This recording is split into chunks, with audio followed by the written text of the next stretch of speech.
Hey everybody, Samuel Allred here. Welcome back to the Persistence Outdoors podcast.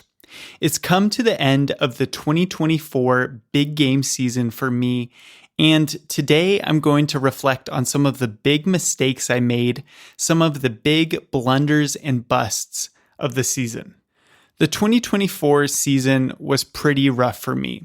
It wasn't a bad season. It was quite good, actually. I learned a lot. I hunted around 25 days this year, if not more. I had a lot of fun. I brought new people out hunting. I brought family members out hunting and also new friends that I've made here in North Idaho. I improved my fitness. So overall, the hunting season was very good. But all that being said, I really struggled hunting what for me is a new terrain and hunting multiple species in a row. As I've said before, I kind of got back into hunting as an adult in Tennessee, and there I was mostly hunting two species, deer and turkeys. And when you have a long season to hunt each of those species, you can get pretty good at it, identifying what these animals are doing. I was kind of always in that headspace for these two species. So coming back to the Northwest and being in North Idaho and being able to hunt bears in the spring and then be able to hunt turkeys and then hunt deer, elk, predators if I want to. All of these different seasons back to back was actually a little bit more challenging because I'm trying to think about one animal and their habits and then switch to a new animal and their habits. And it's all in this rugged North Idaho terrain. So honestly, I struggled a little bit more than I expected, but it was good and it made me a better hunter, I think. At the end of the day, though, after a bear season, a deer season, and an elk season, at the end of the day, I have nothing really to show for it but a few grouse and some roadkill. So that's pretty rough. I wish I had done better. I wish I had been more successful. And it's not great for my credentials, right? But hey, I don't claim to be an expert. I'm just an enthusiast. And failure is a big part of hunting that you have to get used to. You have to overcome. And that's why I want to talk about it and go through some of these big blunders and busts that I had in the 2024 season. Hopefully this will be entertaining to some degree, maybe at my expense, but hopefully it will be entertaining and you will be able to learn something from my experiences. The first big blunder I want to talk about was in the spring bear season, and the blunder was just poor route planning. I was hunting in an area that was burned about 10 years earlier, and there's just deadfall and dead trees everywhere. Well, when I'm looking at a map and I see a ridge, I often assume that there is going to be some sort of trail along that ridge, a game trail, maybe a human-made trail, and it often helps you get around, and you can almost count on it in many areas that there's going to be some sort of trail and that those ridges are going to be your easiest route to get from point A to B. So I'm breaking down this area that I want to hunt, and there's all these connecting ridges. And I think, okay, that's 2 or 3 miles along a ridge. I'll be able to hike that. It will take me maybe 2 hours, something like that. I'll be able to make great time along these ridges and get to the places that I'm glassing if I find an animal. Well, here's the big blunder. In these places with deadfall on all of the ridges, while there would normally be a trail through a live forest or through brush, with all these trees fallen down, it was basically just walking through deadfall for something like 3 miles. And that's very challenging. And you can do it, of course, but it's not quick and it's going to take a lot of time and effort. Another thing that contributed to my mistake was that I had come out and scouted while there was still snow on the ground. So a lot of these deadfall areas were filled in with snow and you could still get around pretty easily. Well, 3 weeks later, when I come back to hunt, most of that snow had melted away, and what used to be pretty easy routes was now just a jungle gym of deadfall. My brother said it was some of the toughest hiking he had done in his life, and it really was. It ate up a lot of our time and threw a big wrench in my plans as far as where we were going to go and what slopes we were going to glass and all of that. Now, on that same trip, I had a big bust.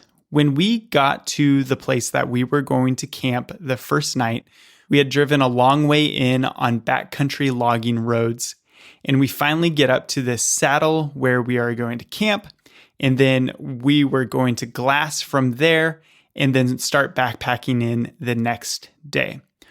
Well, we get to the place, we set up camp, we eat some food, and then we go out to glass for the evening. And within 10 minutes of starting to glass, we spot a bear.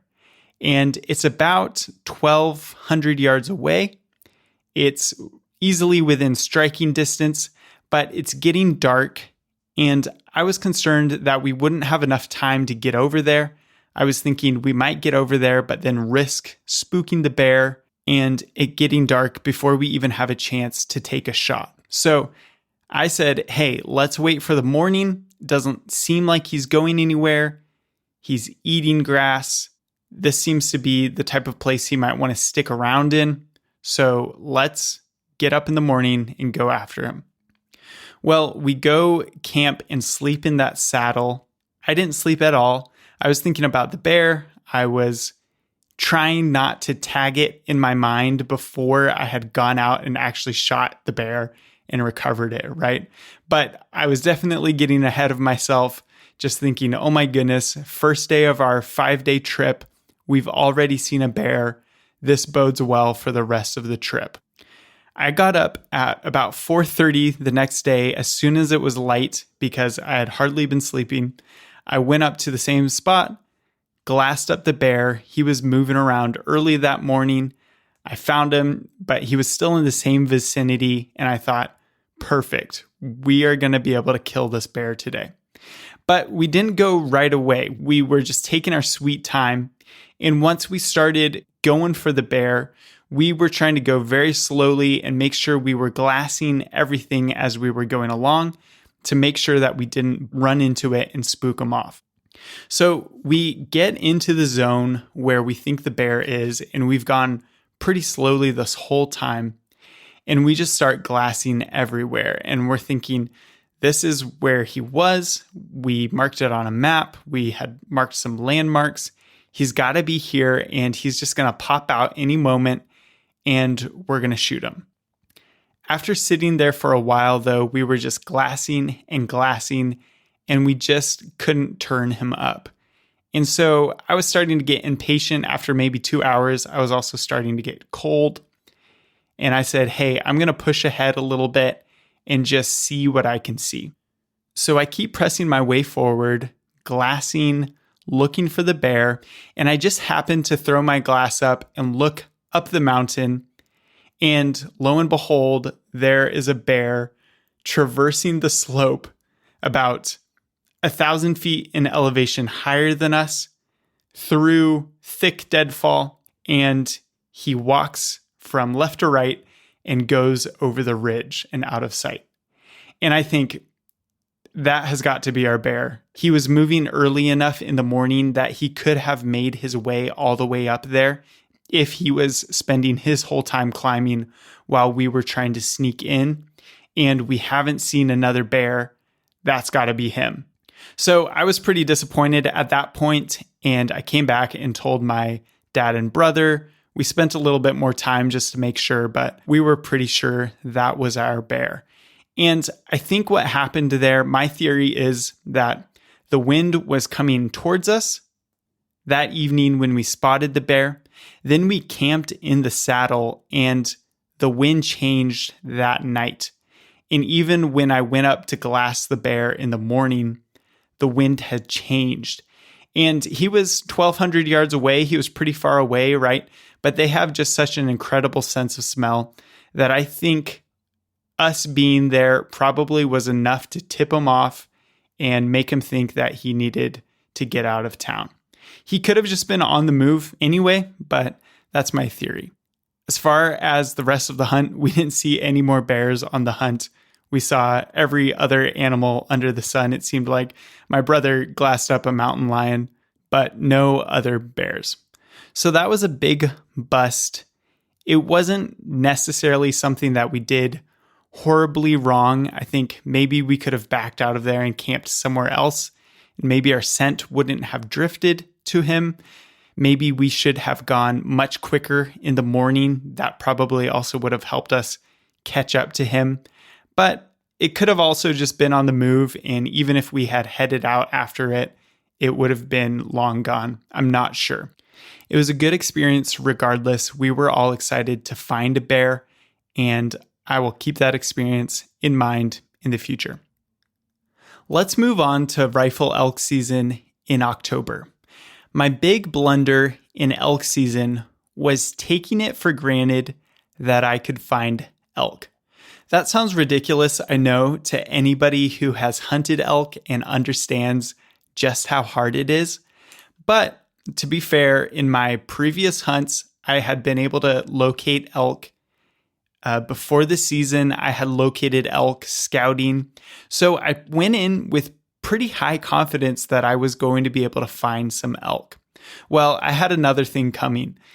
Get into the season, I went back to the places where I had scouted and found elk, and there were no elk to be found. At least in the places that I was looking, there were lots of hunters, and I realized I really needed to adjust my tactics.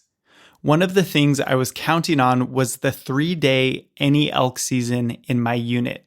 For 3 days, you can kill any elk on or near private land. And in North Idaho, there are these timber companies that have large tracts of private land that are open to public hunting. So my plan was, I'm going to locate a herd. If there are bulls, I'll hunt those. But if not, I'll just wait until the any elk season, the 3 days, and I will kill a cow. And that's my plan for ensuring some sort of success. Well, that was all predicated on me actually finding elk. And when I got into the season, I saw 1 elk in 7 days. So obviously my planning was off. Obviously my scouting assumptions were a little bit off. I was looking in places where they would be when they weren't pressured. And then the pressure started. And of course, they behaved differently. So that was my big blunder of elk season. I also had a big bust. At some point, I figured during the elk season that my strategies weren't working. So I decided I needed to start looking in the thick stuff where I suspected the animals had sucked up into to get away from all the pressure. There was a timbered ridge in my area that looked perfect. It was gentle. It had something of a bench. There were gaps in the trees where grass could grow and elk could feed. And it was near a place that I had seen elk before. So I decided to go hike up there and check it out. Here's the problem though. The ridge had a prevailing wind that came up and over the ridge. And on the other side of the ridge was thick brush and trees, right? So animals could hang out up on that ridge and have the wind blowing up to them on one side. And then on the other side, there was thick security cover that if anybody or anything was coming through, they would be able to detect it. So I decided I would go through the security cover and just risk it. I really had nothing to lose, and I was starting to see lots of elk sign as I got closer. So I just tried to be as stealthy as I could be, which in all of that brush wasn't that stealthy. I tried to go slow. I was using my binoculars even though I couldn't see further than 40 yards, less in some places. And I was just trying to do my best to still hunt even though the odds were stacked against me. Again, I didn't have anything to lose after not seeing elk all week. Well, I get closer and closer to the ridge top, and all of a sudden, out of the cover, less than 40 yards away, I just see a giant animal running away from me, a huge rack of antlers running into the sun over the ridge and out of my life. And that was the only elk I saw the entire hunt. That was my big bust of elk season. Really, I was hardly even disappointed at that point because I was so excited to have found an elk. And I realized that this was the type of place that I would need to look in the future to actually find elk. How am I going to hunt that type of area? I have no idea. But at least I can locate elk and I have something to go off of next season. And hopefully I will be able to turn that into success. Now, my last story happened in deer season, and it's the most recent and easily the most painful. My first blunder in deer season was actually passing on animals earlier in the season. I knew I would be happy with a doe, but I was curious to see if I could find a buck. So I passed on 3 good opportunities earlier in the season to kill a deer. And then there were a few more opportunities where I didn't really try. I think I could have killed a deer if I had acted quickly, but I was just waiting to find a buck. And that was a big blunder because it ended up putting way more pressure on me later in the season when I would have been happy with just about any deer. My more disappointing blunders and busts, though, all happened on the same day, on my last day of hunting during deer season. So I was out hunting. I had hunted the whole morning and hadn't seen anything. So I moved to a new place where I was confident deer would be. I was up on a bench. There was lots of deer sign. I also had a view across to another bench that I could shoot to. So I was pretty confident I would see some animals. Hopefully they would be deer and not the elk or the moose that were hanging out there. And I decided, okay, this is it. I'm going to stay here. I'm going to wait until it gets dark and we will see what opportunities present themselves. Well, I waited there for a couple of hours and then I was starting to get cold and a little antsy. So I decided I would sneak out of my spot and look down the ridge and see if there was anything that had shown up. And sure enough, there's 2 does down in the valley. So I think, okay, this is the last day of deer season. I'm happy to take a doe. I see them. They're 500 yards away. I know where I can go to get a shot. So I'm going to ditch this plan and go get one of those does. I go back, grab my pack, hustle down there. I make sure I stay on the right side, the left side of the ridge I'm on so that the animals can't see me.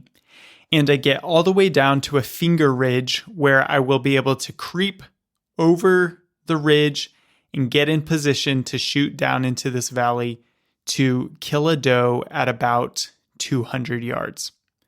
So I drop my pack and with my rifle, I am creeping over this ridge on my hands and knees, trying to be stealthy and trying to get to a stump where I can set up, be rested, and take a good shot on one of these animals. Up to this point, I've executed pretty much everything flawlessly. I'm controlling my nerves. I get to a stump, and I'm able to sit behind the stump, put my rifle on a little pad I have, and get set up for a good shot. At this point, though, there was a big bush in my way, and the deer were just behind the bush, 200 yards away, right? But the bush was in between me and the deer, so I didn't have a shot. What I should have done here was just sat and waited until the deer moved to one side or another. It would have happened. I think it might have taken a while, but I had all the time I needed. They hadn't detected me. And at this point, they didn't know anything was up. So I should have just stayed there. And that was my first blunder. I decided instead that I was going to scoot around to a different stump where I thought I would be able to have a better angle on the animals. At this point, I'm pretty excited, and I think I have the doe in the bag. So I'm trying to scoot around to a different stump, but I'm mostly on an exposed face. It was in an area that had been burned out a little bit. And even though I'm on my hands and knees, the deer were able to spot me as I was crawling over. And I just wasn't thinking very well. I just wasn't thinking about doing it the best way as much as I was just thinking, I need to get over there. And once I get over there, I'll be able to make a shot. So I wasn't as stealthy as I should have been. I should have gone all the way back over the ridge, changed positions, and come back in at a better angle. But instead, I took a more direct route, and as I was shimmying over there, the deer caught sight of me. So as I come up to set my rifle on the new stump, I look over and I see that the deer has spotted me. First, I try to freeze and just not give myself away anymore, but it's definitely on to me, and so it looks at me for a while. I try to stay still, but then it starts working its way up the slope and away from me. At this point, I'm thinking, okay, I'm about to lose this deer. So I hurry, I get rested, and I'm tracking the deer in my scope. But it hasn't stopped. It's kind of moving uphill, so I don't have a great broadside shot. At this point, I would be sort of shooting down on its spine almost. And I'm waiting for it to give me an opportunity. It pauses once at a steep quartering away angle, and I thought about shooting, but I decided not to. I didn't think it was a great shot.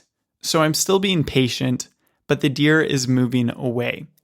And then in the top of my scope, I see the tree line. And what I realize is that the deer is going to walk into those trees and it's going to get away. It gets all the way to the tree line.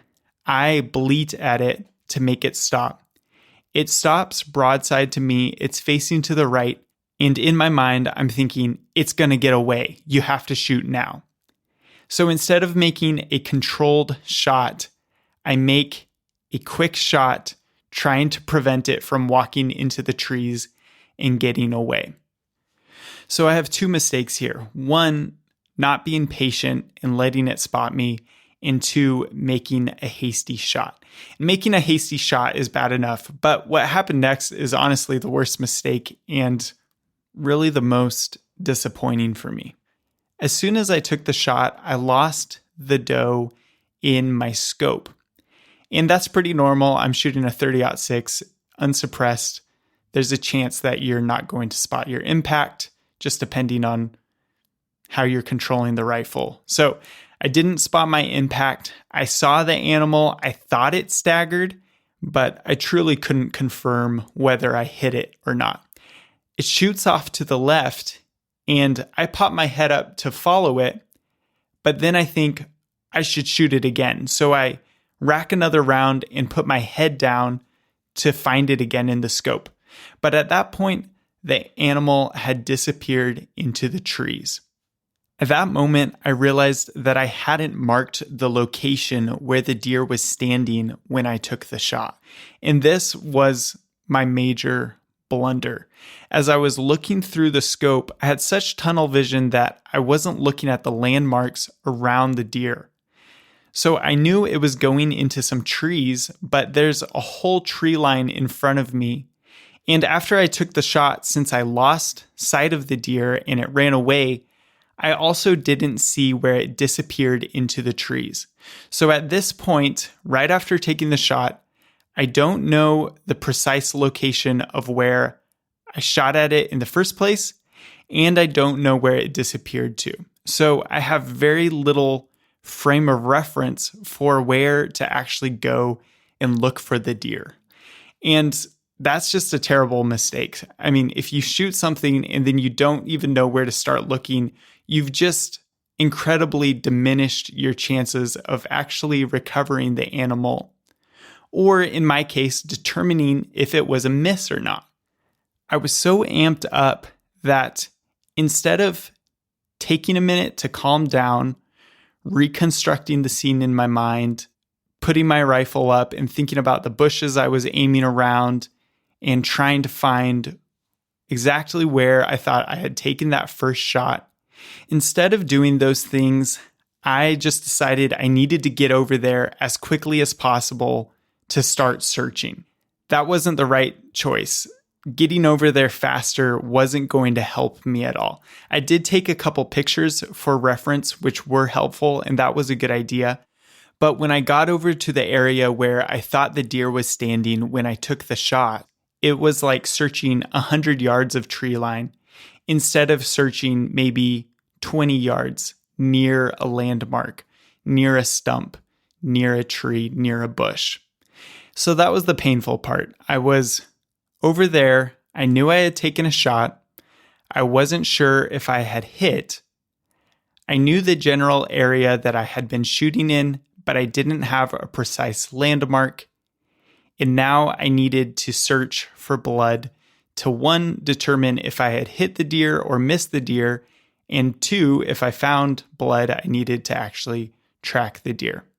So I started searching along the tree line where I was pretty sure I had shot the deer, and I searched multiple times. I started gridding. I tracked myself with Onyx so I could understand where I had gone and where I hadn't searched.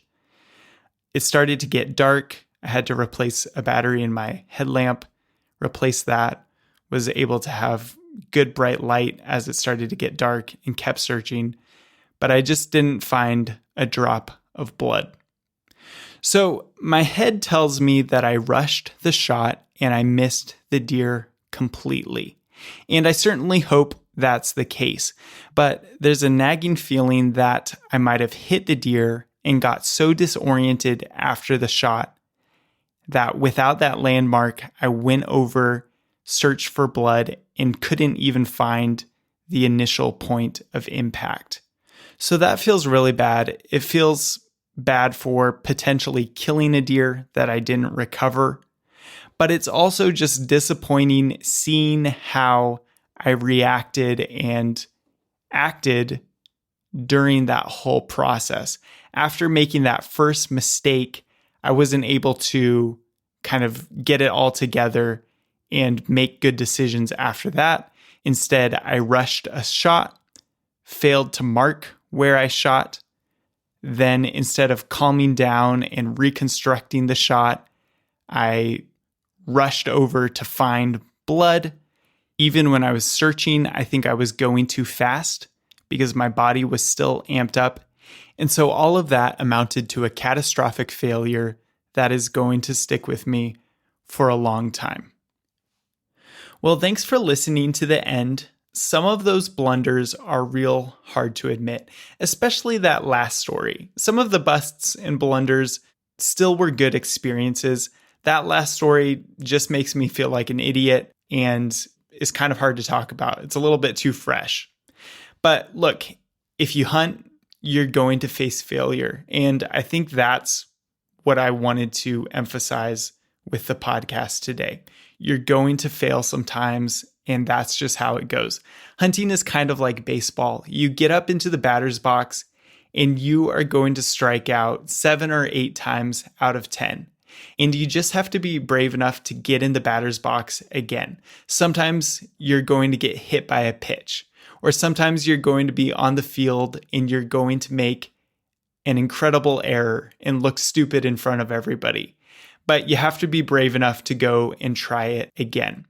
Hopefully your failures won't be as catastrophic as mine, right? But hopefully you can learn something from these stories and make fewer of the mistakes yourself. Thankfully, the season's not completely over for me. I'll have more opportunities to get out and chase small game, which is always fun and just a nice way to dial back the pressure. Sometimes it's easy for me to get so focused on the hunt that I forget to appreciate just being outdoors. You might say missing the forest for the trees. Looking forward, though, I've definitely identified some weaknesses. I think mostly in my mental game and my discipline. And as much as it sucks to deal with them, at least I know, and now I can do something about them. So that's what I intend to do. Take all this failure and use it as motivation to get better. Next season, I'll come back with a better mentality, better discipline, sharper skills, and be ready to tear it up. My final thought today is just this. Though it's not as pleasant, the process of facing failure, developing yourself, and overcoming adversity is more valuable than sweet success will ever be. I don't say that to rob the joy of success from anyone or diminish success. I think that's what we strive for. But in the long run, experiencing failure and learning to overcome it will have a greater positive impact on your life than any meat or set of antlers you could ever bring home. That's all I've got for today. I'll catch you next week.